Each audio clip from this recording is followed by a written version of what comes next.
YC is a 3-month program that helps early stage founders figure out what kind of business they actually want to build and eventually sets them up at the end of 3 months for something called demo day to raise your seed round. For a founder that's focused on a very India-specific problem, does it actually make sense? What do you think are some of the big mistakes that founders make when they're applying to YC? Mistake number one, I think, is... Have you ever met Sam Altman?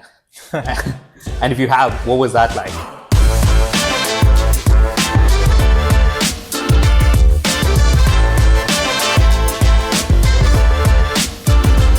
Welcome guys to the next episode of Week in Entrepreneurs. In this episode, we're going to be talking about Y Combinator, which has led to the formation of companies such as Airbnb, Reddit, Stripe, and from an Indian context, companies like Grow, Zepto, and Razorpay. Today, we're going to be speaking to someone who has gone into YC twice with two separate companies, once in 2013 and the second time in 2023. So without further ado, I would like to introduce you to my guest for this podcast, who also happens to be a co-host for Week in Entrepreneurs, Govind. Hey guys. Cool, Govind. So how would you describe YC in your own words? YC is a 3-month program that helps early stage founders figure out what kind of business they actually want to build, quickly learn best practices around what it takes to build those businesses, and find ideas for products that people might actually buy, and eventually sets them up at the end of 3 months for something called demo day, which is this moment that you build up to through YC to raise your seed round or your Series A if you're really doing well. For young founders especially, I think it's extremely useful because it teaches you things that you might otherwise take a couple of years to discover, and thereby accelerates your journey towards finding product market fit and hopefully building a great business. So you've done YC twice, once in 2013 and once in 2023. I'm sure YC as an organization itself evolved a lot during that 10-year period. But I'm curious to know more about your experience in 2013. What actually pulled you to apply to YC? What were you really hoping to get out of that entire experience? Yeah, great question. So I was 22 when I got into YC the first time. Knew very little about the world. At that point, my business was about a year old and we'd gotten to about 300K ARR. So very early days, but we didn't really know what ambition could look like. We'd read articles about things in TechCrunch, but it all felt like a distant world compared to what we were doing. So YC sort of bridged that gap in a few ways. Firstly, we got the theoretical knowledge of what it takes to build a great business. Initially, that was something we did passively by reading Paul Graham's articles, and later on, directly by getting advice from folks upfront. The second thing YC gave us was access to a network, right? I vividly remember during my first YC stint, talks by Brian Chesky, talks by Mark Zuckerberg, talks by folks from legendary investors at Sequoia at that point in time. These were quite inspiring. To see that I could be in the same room as these kind of folks, at least for me, was a huge step up, because just a year back, I was hanging out with my college classmates in my college canteen, right? So it stepped up my level of ambition. I think the third thing it gave me was just seeing what greatness looked like from a practice perspective. In my YC batch, we had companies like Zenefits in particular. I remember Parker Conrad, one of my YC batchmates, who was in these groups that YC puts you into, coming in week after week and showing progress and results. Where I think when he started YC, he was just one person. And when they ended it, and by the end of the year, in fact, they were one of the fastest growing SaaS companies in the history of Silicon Valley. And here we were, taking things slow, pushing code week by week, shipping features, and thinking we were moving very fast. But we got to see what the benchmark was. So yeah, there's a bunch of things we went into wanting from YC, and there's a bunch of things we got as a result of it. But overall, it was a great experience for me. Got it. Let's talk a little bit more about the companies that were part of your batch and the people you met during that time. What do you think actually separated the truly great founders from everyone else? What was it that you see up close? I don't know if it's my lack of ability to discern what greatness looked like, but I honestly couldn't tell. I could tell a few folks specifically. Again, I was wowed by the way Zenefits operated in terms of their growth during the batch, but it was really hard to tell. One company that comes to mind in particular was Fivetran. right? I mean, I love hanging out with those folks. There were a couple of people trying to build, at that point in time, I think, spreadsheets on steroids. And for a couple of years, from what I could tell, whenever I'd see the folks there, they were trying to make progress, they were pivoting, but they weren't showing the kind of growth metrics that very flashy companies at that point in time, right? I remember there was this company that did VR hardware, I want to say, and they had some sort of wristband which had really cool tech, and those are the ones I was drawn to. Not these, two people in a room trying to like learn earnestly and working really hard. Those weren't the folks I was drawn to, those weren't the folks I would have predicted would have succeeded in the long run. And a company like Fivetran is now worth like tens of billions of dollars, and that was a very slow bake company that eventually worked its way out. So long story short, no way to tell, honestly, which says a little bit about what anybody listening to this who might not think very highly of their prospects might actually be capable of achieving. Interesting. Let's talk a little bit more tactically. Yeah. What was a typical day or week like during YC and during this 3-month program? I think that's something our audience would love to learn and understand a bit more about. Yeah, let me answer this question more from like 2023 perspective, right? 2013 was a while back and the program's changed. Anyone who's watching this and looking to get in probably wants to know how it operates right now. I would say there's 4 distinct things that happen during the average week in YC. First, you have your office hours with your YC partner. The partner is usually an ex-entrepreneur. My first stint, my partners were Gary Tan and Jeff Ralston. This time it was Aaron Epstein primarily, and Dalton Caldwell, Nicola, who is the founder of Algolia, and Pete Koeman from Optimizely. So you get to meet these folks and talk to them about what your business has achieved in the last week. Talk to them about specific problems you're facing, especially in the context of metrics you may have set in your initial office hours. So typically when you go into YC, you try and commit to growth metrics like, I'm going to try and hit this revenue target. I'm going to try and hit these many numbers of customers.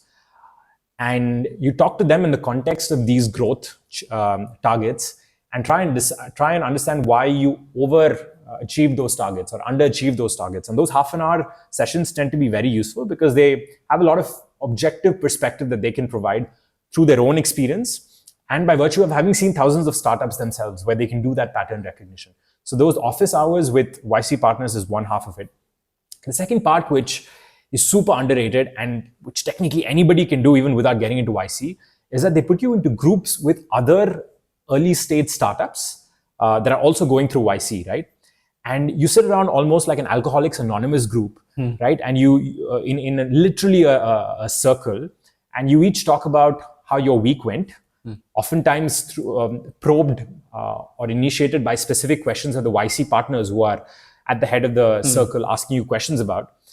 And you just get into this practice about talking openly about your problems. And what that does is, inevitably, one company does particularly well that week. And that introduces this FOMO, that introduces this sort of competitive spirit within you that sometimes may not come about even though you're individually motivated. That social motivation, they found a way to sort of systematize it. So these group office hours, these group sessions tend to be the second big characteristic of YC. The third thing is they usually do a talk either by an ex-YC founder or by someone famous about very specific themes, right? And it's the kind of stuff that you do with Weekend Entrepreneurs. We talk about specific companies, usually their own companies.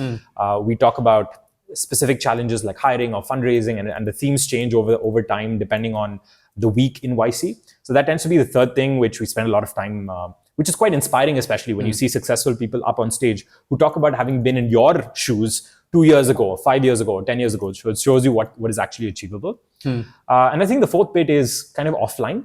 You're on YC, you're on Slack channels. YC has an internal forum called Bookface, where people talk about interesting topics, right? Like Facebook. This, I think, came about 11 years ago, almost like a joke. And now I spend more time on Bookface, by the way, than I do on Facebook or Instagram for that matter, right? So the fourth bit is kind of virtual. So you're always in touch. You have a Slack group with your batchmates. So that tends to keep going on. All things considered, you don't commit more than 3 hours a week during YC to YC, right? Which makes you question, like, what am I getting out of 3 hours a week? Do I really need to part with all this equity and all these, and put in all this effort? But somehow they found a way to keep it low effort in terms of time and then high output in terms of value. Interesting. Super duper interesting. I'd love to dig into a few things over here. How much do the partners actually help you? Because the people you mentioned are definitely very high caliber, or they've built fairly high caliber companies. I'm curious to know what your experience was like with these partners. How helpful were they? Um, any kind of sage advice you've gotten from folks which you've held on to over the years? Yeah, there's two questions there. The first time I did YC, just the fact of seeing someone more successful was inspiring, and having them take interest in my business and asking sharp questions was quite telling. In general, that tends to always stay useful, even though the awe sort of disappears and you take the value is in the objective questions that they're putting you in a position of asking. And on that topic, they're also kind of like your investors. So you also feel like a sense of accountability towards them. They also have this degree of friendship that they build, so that becomes a thing. So in general, just having someone who's vested in your success and is able to ask you sharp, targeted questions is incredibly useful. And again, this is the sort of thing you can get even without YC if you find the right mentors. The second thing I find useful is that YC partners have this benefit of having seen lots of companies, and they see a lot of pattern matching. Especially for me, the most recent time I did YC, I was going through a phase where I was pivoting, and a lot of companies keep pivoting all the time. They see companies often pivot through the same idea. So they do have prior intuition, and they're able to point you to people you should speak to. In many cases, I've gone to my YC partner, talked about an idea that I'm super excited about, and he's like, you know what, that makes sense. Asks a couple of follow-up questions and says, why don't you talk to this particular person who did YC in 2021, right? Or why don't you go and check this particular company out and see what you think? And the lead that they give you subsequently, and sometimes it can even be a customer lead, lands up being incredibly useful, because now you learn about things that might otherwise have taken you 3 months to get there. So it's half an hour of very targeted, sort of pointed, like routing and referral and questioning. But it saves you months of time just by getting you to places which you might not get to if you're not incredibly resourceful in the first place. Does that make sense? No, it makes total sense. Yeah, it's kind of like having a guide pointing you in the right direction just so that you can get to that point a lot faster. Yeah, because it's all about speed at the end of the day, right? To hopefully help you get to the right company that you're actually going to be working on for the next decade or so. Cool. Have you ever met Sam Altman? And if you have, what was that like? Yeah, Sam Altman was in YC during when I did my first stint in YC. I remember doing office hours with him once, and they were about 15 to 20 minutes long at that point in time. I might be getting this wrong. Remember, we only did half the office hours because he pointed out very specific flaws in our business, which we were at that point reluctant to look at. And remember coming out of those office hours saying, hey, like, you barely paid attention to what I had to say. But it took us a couple of years to pivot out of that eventually. So my meeting with Sam Altman was very short and precise in terms of very directed feedback. I perhaps wasn't mature enough to take it back then. But in retrospect, yeah, I do remember that meeting with fondness. Of course, at the same time, office hours aren't always like, office hours are scheduled time, right? You don't always need to schedule time. People are in the hallways, you can talk to them. So there are all of those meetings. I mean, it's not just Sam Altman. Paul Graham was great talking to. Gary Tan was, at that point in time, just my favorite person to talk to from interaction perspective. Honestly, Aaron Epstein, who is probably not a household name, but my partner in my most recent stint, was the most useful of all of them, if I may, just because I thought he kept it very real. Whereas in the past, and YC itself has grown over time, where they've learned how to give feedback collectively. This time around, I found those sessions incredibly useful because he was very directed, but also had that emotional empathy to know when to sort of not trod upon a founder's feelings when they're already sort of short on confidence at certain points of time, and when they actually need a kick up the backside. So, yeah. Interesting. So from my vantage point, there is this archetype of a founder that I imagine going into YC, usually in tech, usually focus on something highly scalable. But I'm curious to hear from you. When do you think is the right time to apply to YC? And what are the kinds of companies that will really benefit the most from it? I think this answer depends on who you are. Let me speak for my personal experience.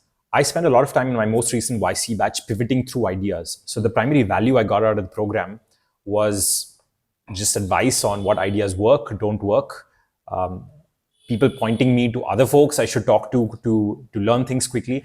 And even through the end of demo day, I was pivoting, right? I wasn't actually at a stage where the company was growing, and YC is an accelerator. Incubators are accelerators. So I personally wish I'd built more conviction on my idea, joined YC at a point where my company is ready to accelerate, which usually means that you have some existing revenue, some existing customers, some existing product. And I think I would have derived more value out of it that way. Having said that, it's really hard to tell, because you may think you have all of that conviction and then join a program like this, and then the conviction may drop because you learn something about the market, and then what are you going to do, right? So my more general answer would be, you've got to figure out what you need out of the program. If you want to raise money, great, join it right now if you think you're ready to raise money. If you want to sell to other YC companies, or you think that's what your market is, and a lot of companies, I think, join for that intent express purpose. There are thousands of companies that have gone through the program at this point in time. And many of the companies you mentioned at the top are within that community. So it's almost like this community you get into, which accelerates your growth in the first place. So if you're selling to that kind of technology startup archetype, then sure, by all means, go ahead and join right now. In general,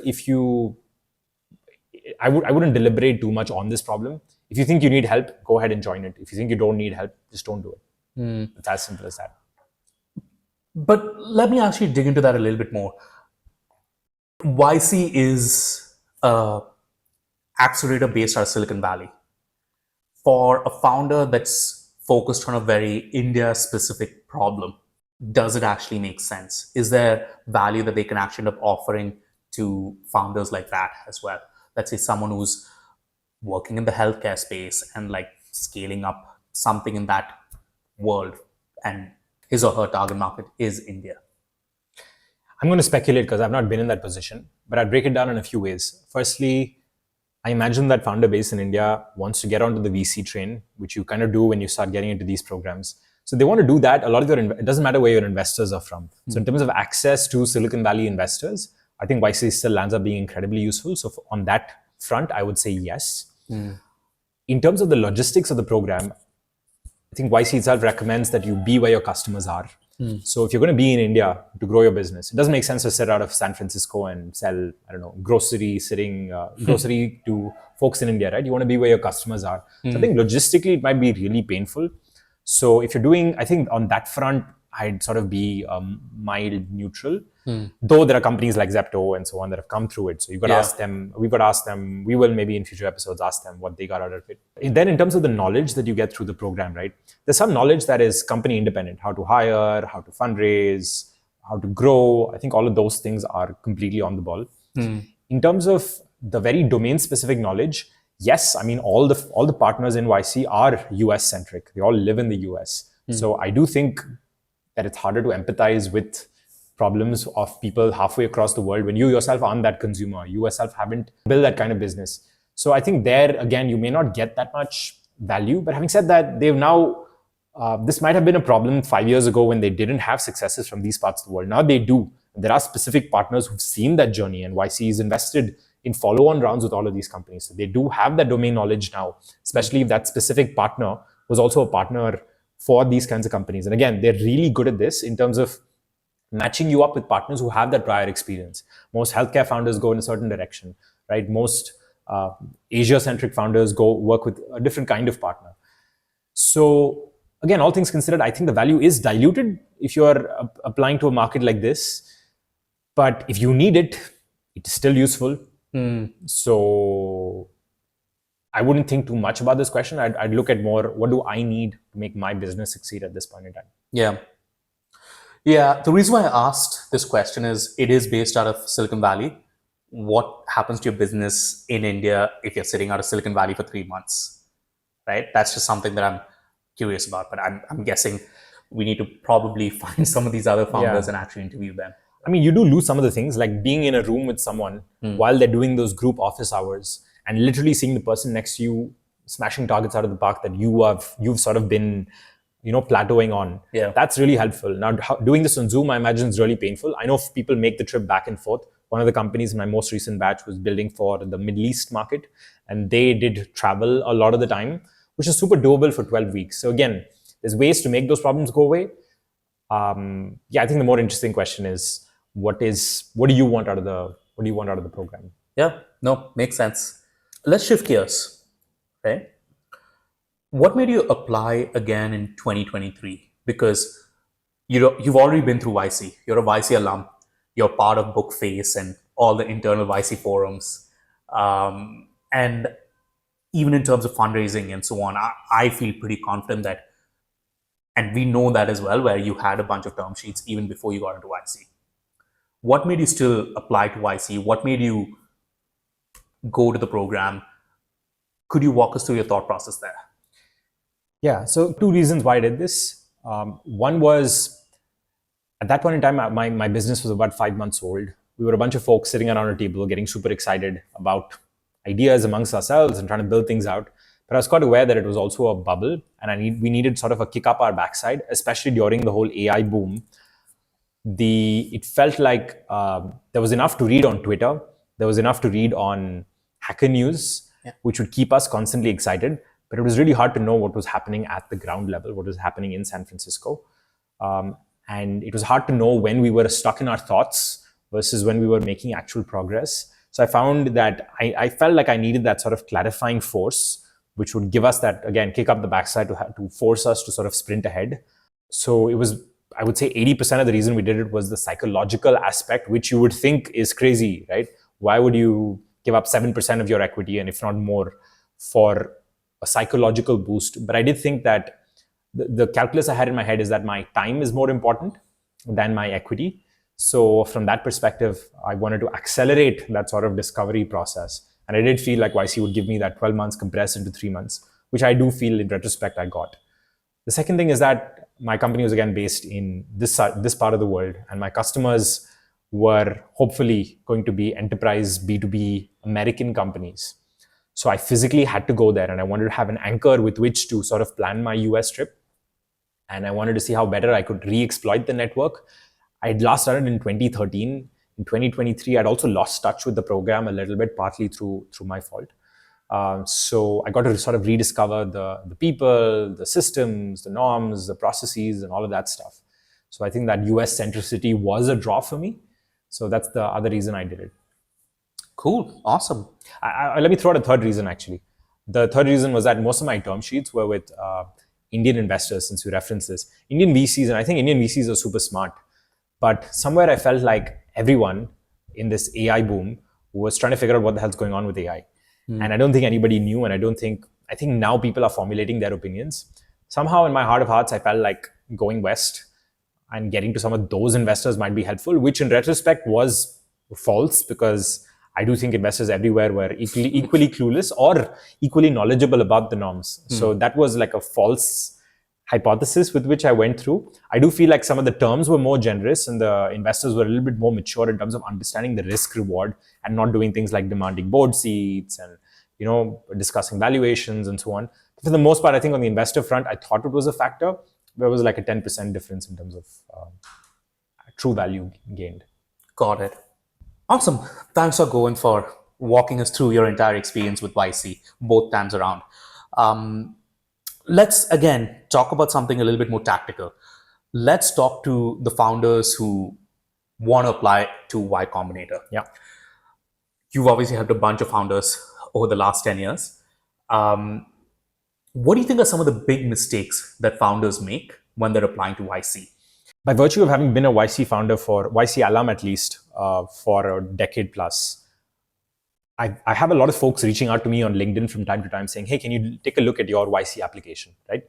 Which, by the way, is something that I think everyone should do, because even if you don't get into the program, this is an excuse with which you can build your network out. So that's perhaps mistake number 0 that people don't do, which is just discussing their application with their co-founders and hitting submit and not using that sort of networking opportunity.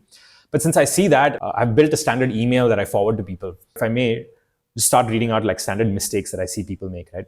Mistake number 1, I think, is focusing too much on their YC applications, right?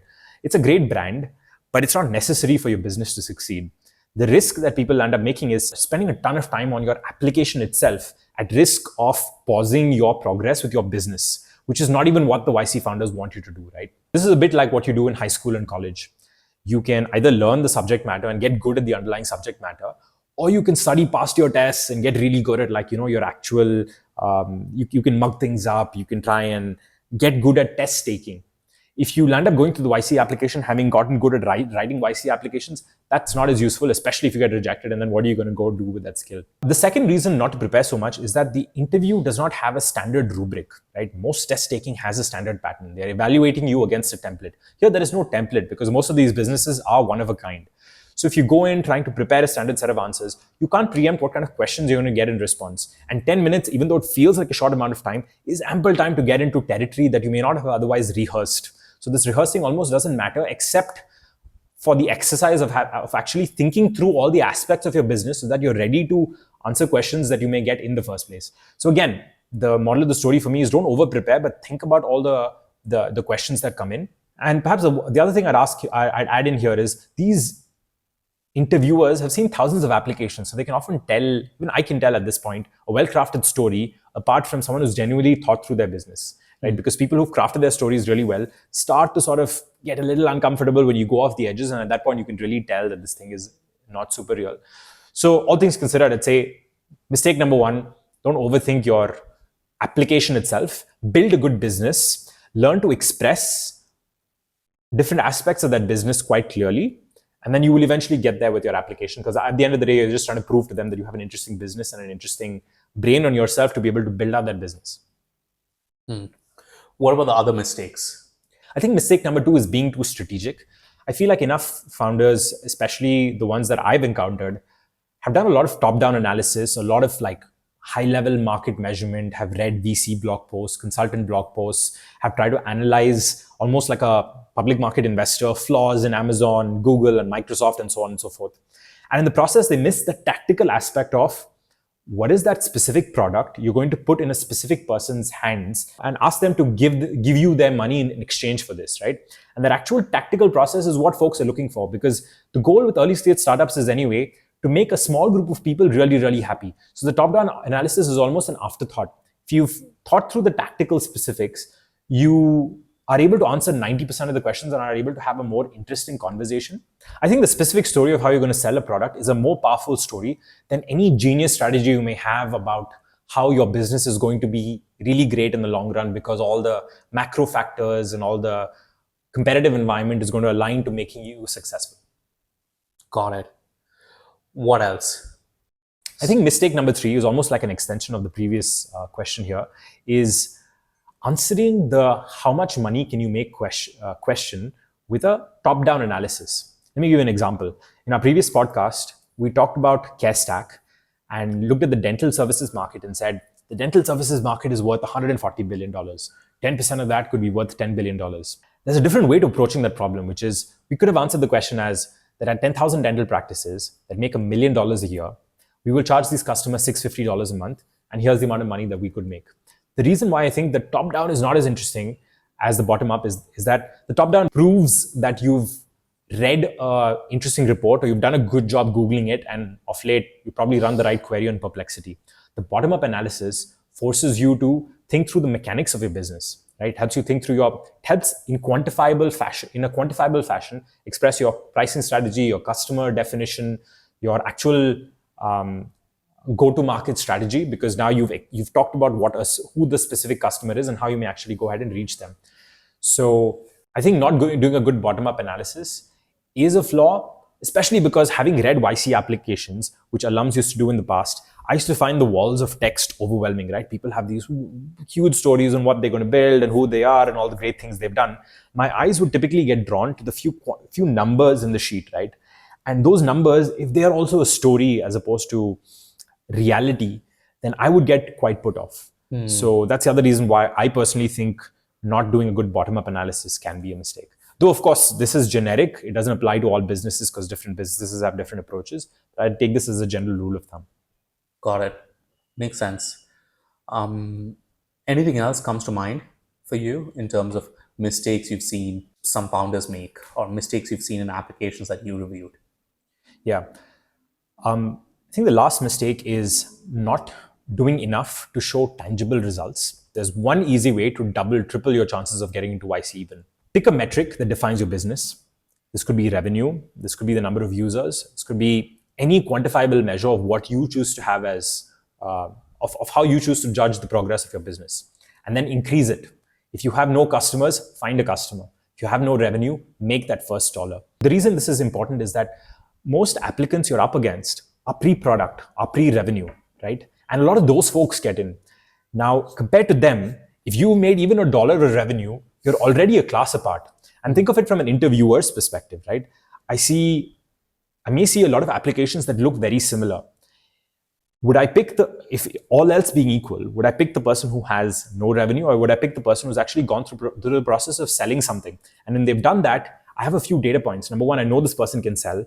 Number two, I know that the customer is real. Number three, I have an anchor point in the story against which I can go ahead and ask questions to actually find out whether you made someone happy.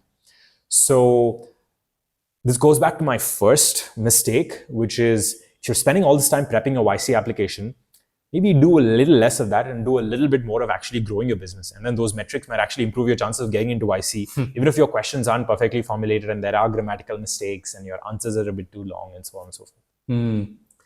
Yeah, I guess the general theme that I'm hearing here is focus on your business. Don't worry too much about the YC application. As long as you have a good business, YC will want to invest in you. That's the big takeaway that I'm hearing here. And this might be my bias, but I think if you have a Google Doc or a Notion Doc with hundreds of comments flying around and you've spent weeks and weeks on that, you've already spent a little too much time. Focus instead on getting real with your business. In fact, I'd suggest go and read some of these Paul Graham articles, go and watch some of these podcasts, because the information that you get through this program is kind of on the web already. Listen to that, be real with yourself. Try and execute that specifically in some ways, and then you'll have more interesting stories to tell, and you already know the mindset of the person who's interviewing you. So that's almost like a better way to prep for the application, in my opinion. Got it. Cool. Awesome. Thank you for that. All right. So from what I know about the YC application process and program, you have the application that you actually end up filling up. People end up reviewing those applications, and a small percentage of the people who applied get invited to an interview. Could you talk a little bit more about the interview process and what founders can typically expect during their time? The YC interview process itself is just 10 minutes long. Typically, you log into a Zoom call and you have your YC interviewers / partners on the call on the other side. There could be 3 or 4 of them. And they usually start with the leading question, which is, what are you going to make? What does your company do? And so on and so forth. And then they start asking you follow-up questions with the primary intent of them extracting the information they need to make a decision. They're trying to ascertain, is this a good founder? Is this an interesting business? And they are genuinely trying to understand whether your business is useful. So it's not a bunch of template questions, especially beyond the first or the second question.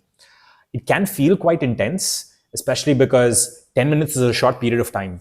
And a bunch of 2 or 3 minute answers doesn't allow for many follow-up questions. They may cut you off, especially if they find that you are rambling. So from that perspective, I've heard people describing it as quite intense. My advice to folks who are prepping for the interview itself is to do a couple of things.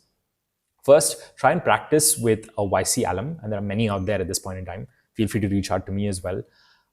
And at this point, YC alums, I think, can do a decent enough job of asking you that sort of independent, aggressive interviewer style questioning, can put you through that experience to almost prep you for it.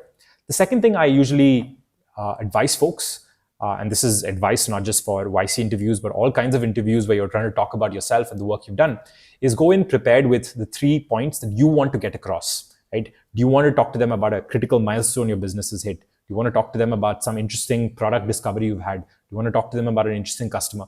Figure out what the 3 most important points you want to get across are, because I've often had people come back to me and say, oh my God, the interview got over, it was a blur, and I forgot to even tell them that one thing that was super important, which was perhaps a footnote in my application, or was maybe even highlighted in my application, but I'm not sure they read it completely, right? So go prepared with 3 specific things you want to say and make sure you get that point across. But above anything else, have a honest, genuine conversation and be genuinely interested in your business. And the rest sort of works itself out. There's very little time to work on your soft skills in terms of your articulation and enunciation. They see founders from across the world, so I don't think there's any bias towards. I get this question from time to time from international founders. I don't speak that well. I'm not entirely prepped in public speaking. I feel a little lesser than perhaps an American founder. Those things almost don't matter, in my opinion. You need to be able to sell your product, because at the end of the day, they are VCs. If they see that you have a chance of success, they want to put their money into you. So, yeah. Cool. That really is it from me. Thanks a lot, Govind. I really enjoyed our conversation over here. And I'm sure for folks who are looking to apply to YC, they would have gotten a lot out of it, both from your experience as well as your advice in terms of what mistakes to avoid and how to really prep for your interview. Yeah, thanks a bunch for that. Happy to share my experience. Hope it was useful for people out there listening. If you are applying to YC, my LinkedIn is in the description. Feel free to reach out. I, like a lot of other YC alums, I tend to help applicants with quick feedback if required. And if you enjoyed this video, please like, share, and subscribe. Thank you so much for watching.